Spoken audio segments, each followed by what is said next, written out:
Hello and welcome to Tuesdays with Morrissey, where we share insights from great thinkers. Today I'm excited to be joined by Bob Burg, the Hall of Fame keynote speaker and the co-author of the book, The Go-Giver, that's been extremely influential with over 1 million copies sold. Bob, thanks for coming on the show. My pleasure, Adam. Thanks for having me. The Go-Giver came out in 2007. You were about 50 at the time, and it's made an impact on so many people.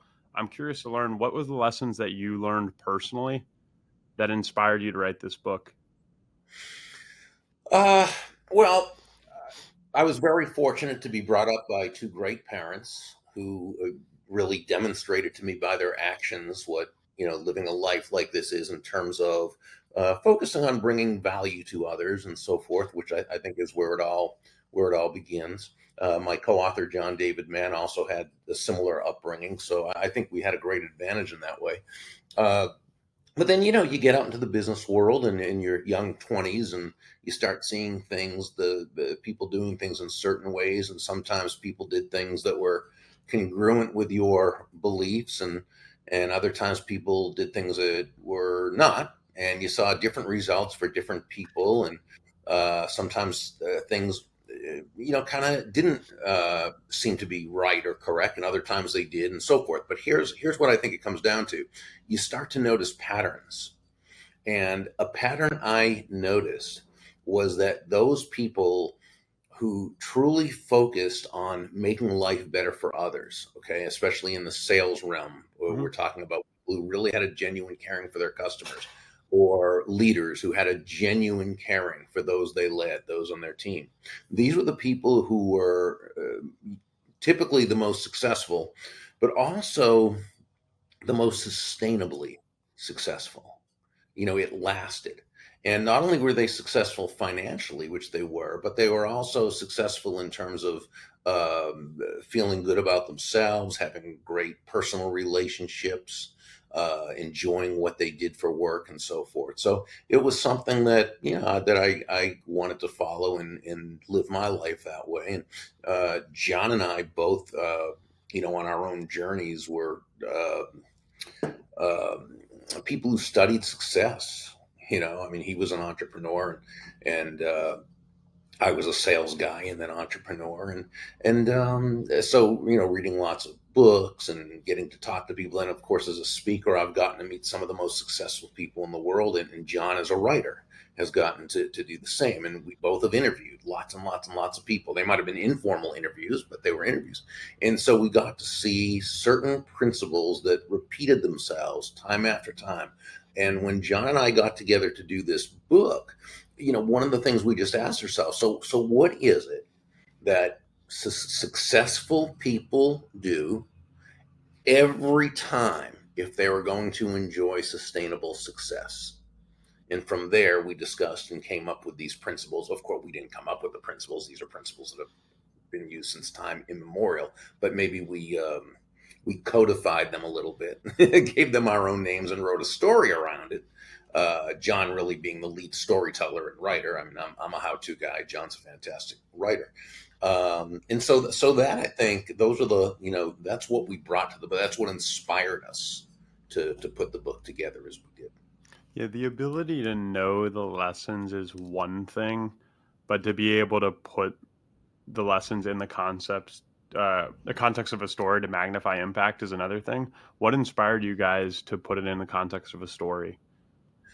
Well, many years ago, back in the mid 90s, I had my first book that came out called Endless Referrals, and the Hmm. subtitle was Network Your Everyday Contacts into Sales. It was really one of the first business networking books, if you will, that came on the marketplace. And it was a how to book. And I'd always thought, though, um, that I'd love to put this in short story form, in parable form, because I'd always enjoyed reading parables since I'd gotten into sales. But I also know that I'm not a parable writer. I can tell a story from stage. That's what you do as a speaker, but it's different. That's different from a work of fiction, which by definition is what a parable is. So I just kind of kept that in my head for many years, actually. But when I met John, he was and the way I met him was he was the editor in chief of a magazine I was writing a monthly column for. Even back then, He had a great reputation as a writer, as a brilliant writer. Back then, he wasn't known as much, to the public, but people in his sphere knew. Unfortunately, I was in that sphere, and I really thought, this is the guy I want to have write this parable with me. And so I asked him, would you be the lead writer, storyteller? He was busy at the time, but fortunately, he and his back then fiance, now wife Anna, her mom was living on the west coast of Florida. I live on the east coast of Florida, north of West Palm Beach, and they took a 4-hour ride from Tampa or Sarasota, wherever it was, and joined me for about a 3-hour dinner, where the three of us discussed the idea of what this book would be about, where we wanted to go, who the marketplace was, and so forth. He still took a few weeks to decide, but eventually he called me and said, Anna and I have been talking about it. We like this idea. Let's do this. And so, we got together on the book. Um, it didn't take long to write it. Again, he's brilliant. So that was the easy part. The tough part was going through the 24 over the course of a year, going through 24 New York publishing houses who rejected us before the 25th one said yes. Yeah, and was the growth of the book like was it pretty instant, or did it take a while to really like reach the tipping point? Fortunately, this book got off to a really, really fast start. That doesn't usually happen, Hmm. and I think that's the first time a book that I've written ever has. But it got off to a really fast start.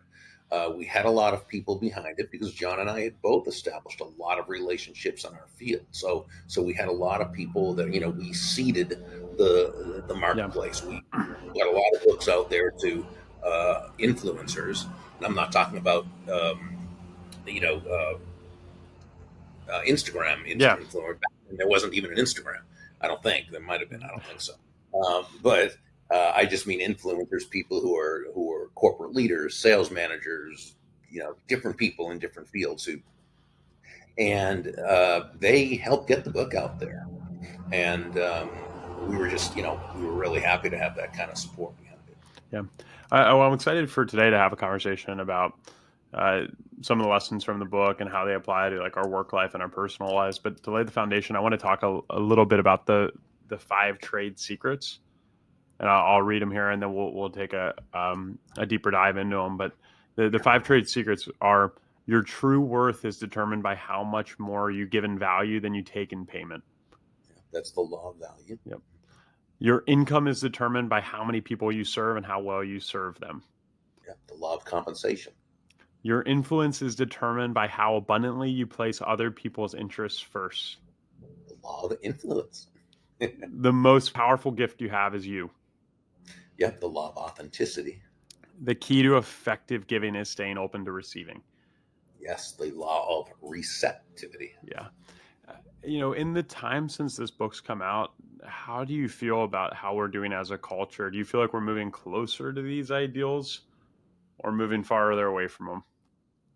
I think we're moving closer to them. I mean, as consciousness expands, these kinds of things tend to go in that direction. Mhm. Um, like anything else, it's never as fast as we'd like it to be. But that's not usually life, right? But all you can do is try to put the message out there, and do what you can to make it happen. Do the work. Yeah, totally. I mean, do you think it's fair to say like some of these things like, hit so deeply at some of like the laws of the universe and also what it means to like live a meaningful life? Do you think it's fair to say that like work in many regards can be a classroom for emotional and spiritual growth? That work is. Yeah. Oh, sure, when possible. Yeah. I mean, it's the best of all worlds when you're working at something that you really love and you're able to grow and learn and advance. And oh my gosh, it's such a great blessing. Um, but I mean, life is a classroom, Yeah. right? Yeah. Yeah. And uh, it begins again with studying, universal laws and principles, the laws of human nature, and we're always dealing with humans. So, when you think of human nature, the general psychological characteristics, feelings, and behavioral traits of humankind as considered shared by all humans. This is so important to study because who are we dealing with on a constant basis? Humans, right? We're doing business with humans, having relationships with humans, and so forth.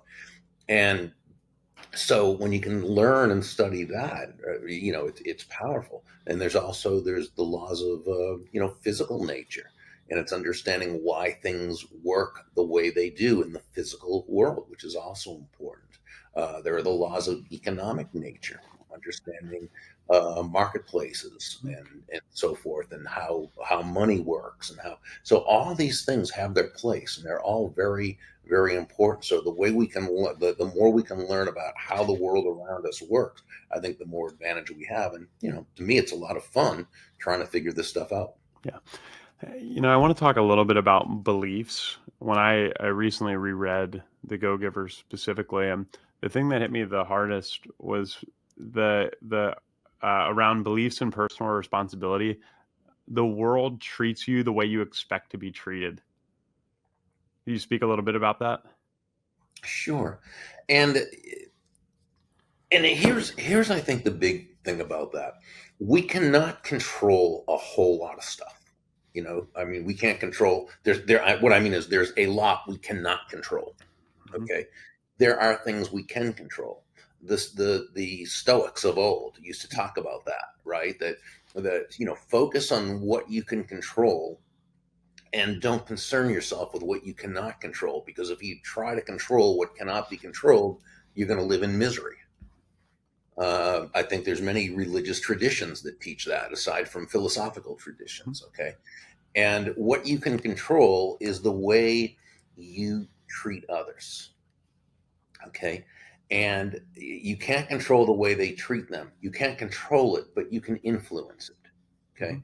and here's what I mean. Most people, if you walk past most people, um, nothing's going to happen. Just people are going to walk past each other.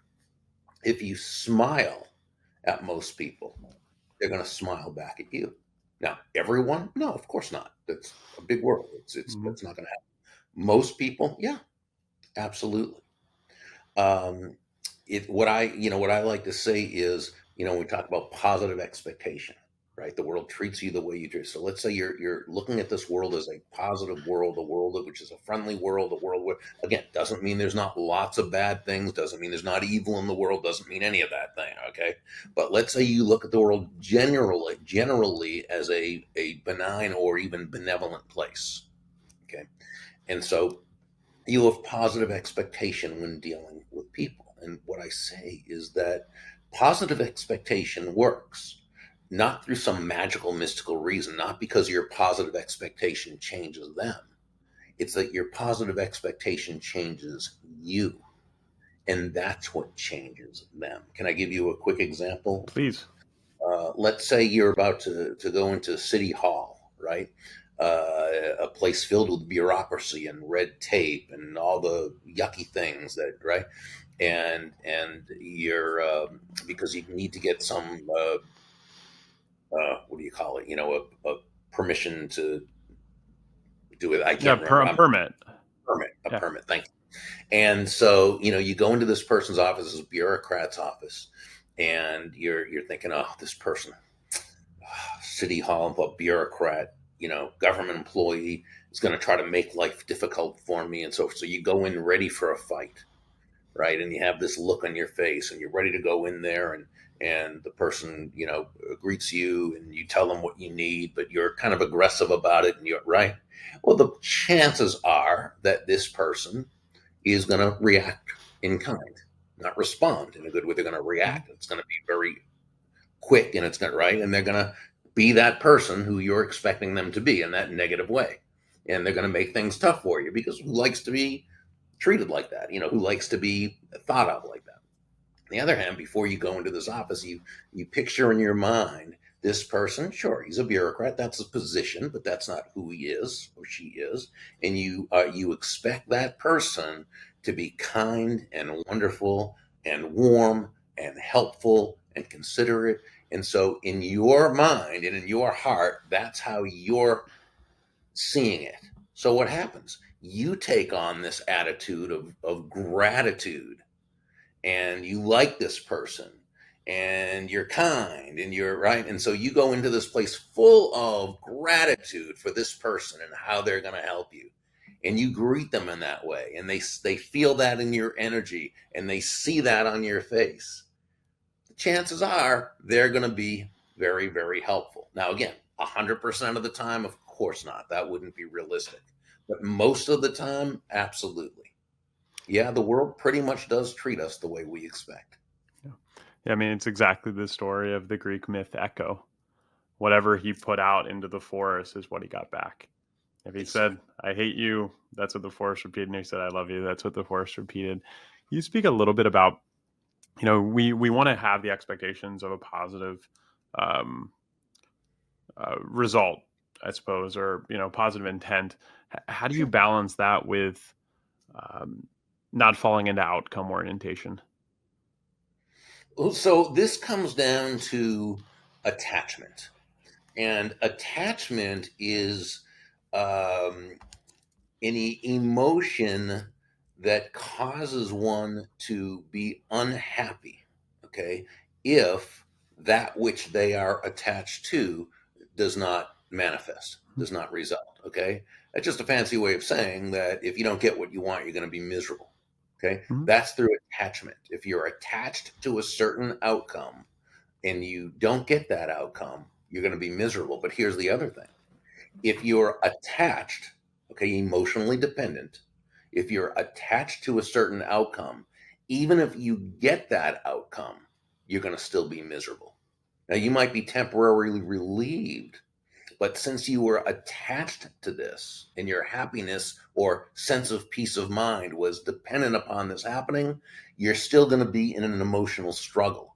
You're going to be wondering, well, what if something goes wrong? What about the next time? What about this? What about that? So, what you want to do is you want to have a preference for something rather than an attachment to something. And that is the key. So if you prefer a certain result, great. If you get it, wonderful. You preferred it, you had a preference for it to happen. But if you don't get it, that's okay too. It was only a preference. If you're attached to it, now, that's a different story. So that's how you do it. You put in the effort, make all the effort you can to have this thing happen. Absolutely. You don't leave it to chance. You control everything you can control about it, but you lose your attachment to having to have it or having to have it in the exact form that you're thinking. Yeah, right small action is such a powerful tool. One of my past guests and a guy who's become a friend of mine because we're both based in Austin, Texas, was the first president of Dell Computers, a guy named Lee Walker. He's about 84 years old now. And he says, the purpose of life is to apply your values on the situations you encounter on a daily basis. Yes. And he Yes. says, and it's like, it's like when you're still young and building, you like, you want to have some outcomes. He's like, don't worry about outcomes. Don't even worry about the amount of impact. If you apply your values to the scenarios you encounter on a daily basis, everything will work out. Good for him. What a great friend and mentor you have in him. Super fun. I mean, you're somebody. I mean, you mentioned early on, like this is just like you love the process. I think it's advice you get a lot is fall in love with the process, fall in love with the process. Don't worry about the outcomes. What did it look like for you to fall in love with the process? Because to me, it hasn't been like a light. It wasn't a light switch moment, but it's been a constant process of settling into. Yeah. And we all know that success, however we define success, is never really a straight line, is it? Hmm. And it doesn't mean there's not lots of, just because you enjoy the process, just because you love what you're doing and so forth, doesn't mean everything's going to be roses and unicorns and whatever, rainbows and so forth. So no, you gotta, you do the best you can with what you've got. If you are fortunate to love the process, that's fantastic. But that's no guarantee of anything. So you still uh, put your heart and soul into it, do the work, and if you can manage to not be attached to the result, that takes a lot of pressure off you. Certainly, it's easier said than done a lot of times, especially when we're young, right? Hmm. As you get older, it becomes a little easier. But I think that's really what it's about. I mean, do you think it's something that happens over time though? Like just through doing the reps? Oh yeah, but I mean, I think it's good to start with something that there's these two schools of thought uh, that first of all, there's one that says do what you love, follow your passion, and the money will come. Mhm, That's not untrue, but it's not complete. It's not mhm, totally true. Okay. I mean, first of all, I think it's a wonderful idea to follow your passion. If you can possibly do that, do that. Absolutely. Follow your passion. It's got to be, in this case, it's what you love, your passion, what you love, what you're good at. Usually, those are one in the same. yep. Okay. Usually, if something we love, we've been created in such a way that typically what we love is also what we have an inclination toward. Okay, not always, but usually, or it can be developed. But the third part of it is you've got to have a market that will buy that which you are passionate about. So, if you love what you do and you're great at it, but nobody's buying, you have a hobby. And that's there's nothing wrong with hobbies, but that's not what we're talking about here. But so that's why the follow your passion and the money will come. It's again, it's not untrue. It's just not complete. There's a missing piece. Now, then there's the other school of thought that's kind of come in the last 10, 15 years that says, forget about your passion. Just whatever you do the work and master it, and you'll develop that passion. Mhm, I, I'm not going to say it's not true because obviously people have done it, okay, and good people who have a lot of wisdom have done it. I'm going to say it's a lot more difficult. And if you read most of the people, again, not it's never all, right? I shouldn't even say never all. It's usually not all, right? But if you read and listen to most of the people who have built hugely successful businesses in which they also are very happy and they're very, the whole thing, they'll tell you that they had a passion for what they were doing, that they believed in it, they loved it, they got up every day and that's what they did, and mhm. that's and so forth. It's a lot harder to stay with something that you just don't like. Again, people have done it. I'm not sure exactly how fulfilled they may or may not be. So again, just putting it out there. I'm not saying I'm right or anybody else is wrong. Just my experience. Yeah, I have friends that say, they love the sport. And they're not talking about sports anymore, but it's a very visual example. The kid who's willing to stick around and shoot free throws after the lights go out in the gym is somebody that loves the sport and is going to grow and get better. How do you think some of these lessons change? A number of the people that are talking about like, hey, don't worry about your passions. Like I know Scott Galloway is one of those guys who's kind of like a real pragmatist around like, hey, it's getting a lot harder to build wealth in the country just based on like statistics around wealth transfer and cost of education as a multiple of income and cost of housing as a multiple of income. How do you look at these lessons in times of economic uncertainty? Yeah, and even in Galloway's writing, I didn't feel like he was saying, you know, don't be passionate Oh about, yeah, of course not. Yeah. it was more, but I was still kind of surprised on the direction he went, that he seemed to take that up, because to me, why wouldn't you, given the choice, why wouldn't you lead with what you're passionate about?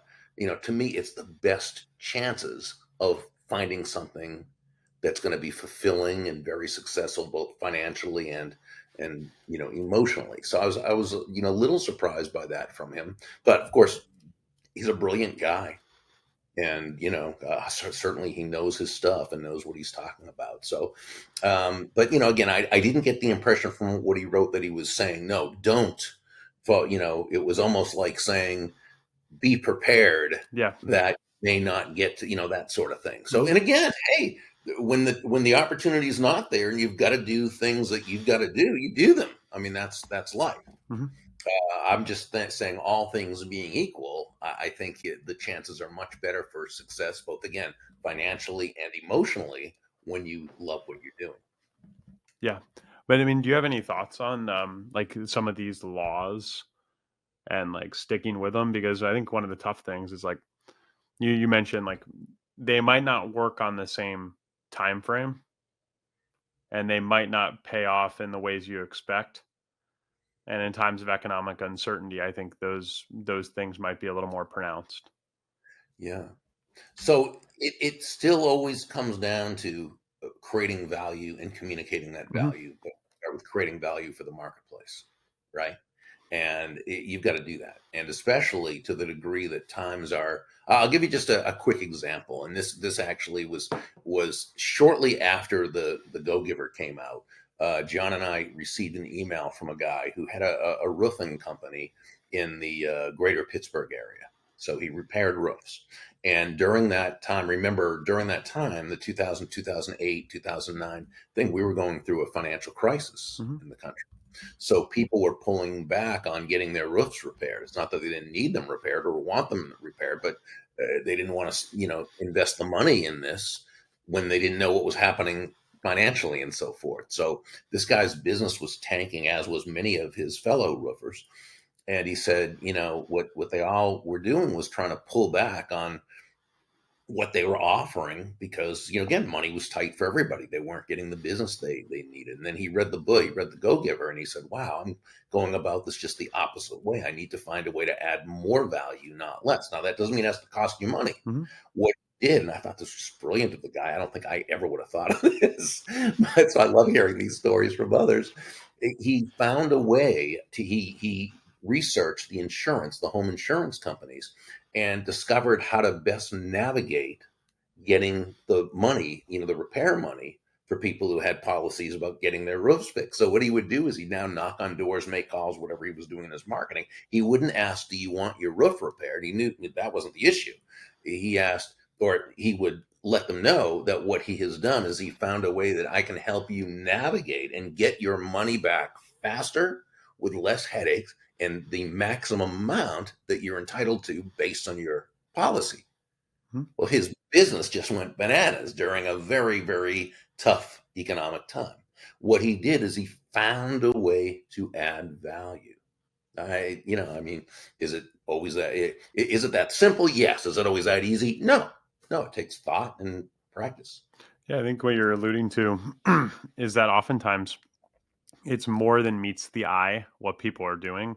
Mm, I heard you were talking about, you know, you definitely want to be passionate about whatever you're doing, but also you can, um, you can tie that to a deeper sense of meaning or an understory of sorts.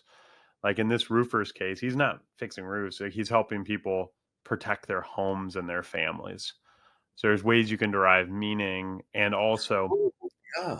any company. I had a guest a couple weeks ago who's got a footwear company called Saba, and they're still a small company, but they have this like really loyal group of customers that are rallied around a very unique pair of leather Turkish slippers. And he was saying any company has the ability to make an experience that's unique and special, regardless of what they're doing. It kind of is where art meets vocation in my eyes. Yeah. Well, I think that's a great point. And there's two books that comes to mind for me. One is my friend and colleague Lisa Earl McLeod wrote a great series called Noble Purpose. The first book was Leading with Noble Mm, Purpose. The second book was Selling with Noble Purpose. And as she said, didn't have to be some sexy, fancy product. It could be that you're manufacturing, bolts to hold something together that held something together that keeps a train running. And what you're doing is you're not manufacturing, producing bolts. You're helping people get to where they're going safely, and you know what I'm saying. And mhm, and when people in that company had that noble purpose, not only did they feel better about what they were doing, not only were they more bought into that purpose, but the revenues went way up, with that company. And then there's a guy named Richard Wildman who just wrote a book called 100 Proven Ways to Acquire and Keep Clients for Life. mm. And he talks about how to provide luxury experiences regardless of what you're selling, right? And it's 100 ways to make um, every contact, every client experience, what have you, just phenomenal, right? And that itself brings so much value to that other person. He talks about these people becoming your delighted advocates, because when you help them feel good about themselves, okay, they want to tell the world around you. Mhm. So yeah, all these things are ways that aside from the intrinsic value of our product or service, we can create and communicate value for others. Yeah, the first story about connecting to the underlying why reminds me of that bricklayer parable. Right? Mm, From the bricklayers, for folks that aren't familiar, there's a guy walked up to a couple guys laying bricks, and he asked one of them, "What are you doing?" And he said, "I'm a brick." The first bricklayer said, "I'm a bricklayer. I'm working hard laying bricks to feed my family." And then he went to the second bricklayer and said, "What are you doing?" He said, "I'm a builder. I'm building a wall." And then he went to the third bricklayer and asked, "What are you doing?" And he replied, "I'm a cathedral building builder. I'm building a great cathedral to the Almighty." mhm. So it's like that underlying sense of purpose and how that changes our orientation. And like you were saying earlier, also our energy, which can be reflected back to us through the law of reciprocity. Right. How do you think about enacting sustainable culture changes, whether in our workplaces, families, or communities, when sometimes, as you alluded earlier, might not be initially rewarded? Well, any changing any culture or creating a culture, it's something that you've got to be able to stick with. But first, you've got to be able to get the buy-in from those people who are following you. And Hmm. John Maxwell always says, or has often said, that everything rises and falls on leadership, right? And really, the leadership aspect is the relationship aspect. I've said for 35 years that all things being equal, people will do business with and refer business to those people they know, like, and trust. You can also add they will follow. Hmm. They will buy into the ideas of those people they know, like, and trust. So, and, that leader has to have a vision. They also have to be able to really attain buy-in, and that happens through the relationships. Um, and of course, it also happens through being able to communicate what those values are that you're wanting people to buy into. What is it about your work? I mean, you've been doing this for decades that keeps it new and exciting for you. I think it's that it's introducing more people to it. It's a big world, and there's always more people who don't know about it, and and so forth, that you can introduce it to. And then when you see, or you hear from people who bought into the message and that it's made a difference for them, all those things make it very, very rewarding. Yeah. Are there still like when you look at, I mean, your legacy, I mean, you built so much and done so much. What is the legacy you want to leave? I think, yeah, I think it really is that I'm an encourager, and you know I want it to be that I made people feel genuinely good about themselves. I think that's a legacy, and that's a legacy really that I've gotten from my dad, Allah Shalom, and that, and that's his legacy that I've done my best to bring to the world. And I don't think I've done it as well as he has, but I continue to try. Wonderful. Yeah, I think a lot of life is just, carrying that torch from one generation to the next, both within your own family and the people that cross your path. So bravo to you and thanks again. Thank you for having me. Yeah, absolutely. What's the best way for people to keep up with you and the work you're doing?